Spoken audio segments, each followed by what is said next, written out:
आज भारतीय जनता पार्टी की दिल्ली सरकार का पहला बजट पेश होना है, लेकिन ये बहुत चिंता का विषय है कि बजट से पहले इकोनॉमिक सर्वे ही पूरा नहीं हुआ। हमारे देश में आज़ादी के बाद से 1950 से ही इकोनॉमिक सर्वे बजट का आधार होता है। जो इकोनॉमिक सर्वे है वो सारे आंकड़े देता है अर्थव्यवस्था के, वो सारे आंकड़े देता है टैक्स कलेक्शन के, फिस्कल डेफिसिट के, फिस्कल सरप्लस के, कि पर कैपिटा इनकम कितनी है।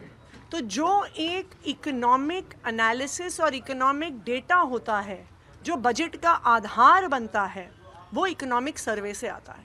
तो ये एक बहुत बड़ा सवाल है कि बिना इकोनॉमिक सर्वे के आखिरकार बजट कैसे बना दिया। ऐसा सुनने में आ रहा है कि इकोनॉमिक सर्वे इसलिए नहीं पेश किया गया क्योंकि दिल्ली की इकोनॉमी की शानदार तस्वीर उस इकोनॉमिक सर्वे में आ रही थी कि देश में सबसे ज़्यादा पर कैपिटा इनकम दिल्ली में है। टैक्स कलेक्शन की बढ़ोतरी पिछले 10 साल में अगर सबसे ज़्यादा देश में हुई है तो वो दिल्ली में हुई है।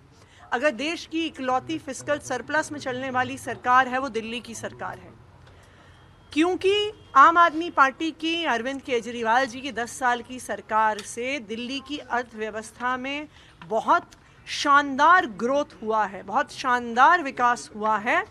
इस वजह से इकोनॉमिक सर्वे को सदन पटल पर पेश नहीं किया गया, ऐसा हमें सुनने में आया है।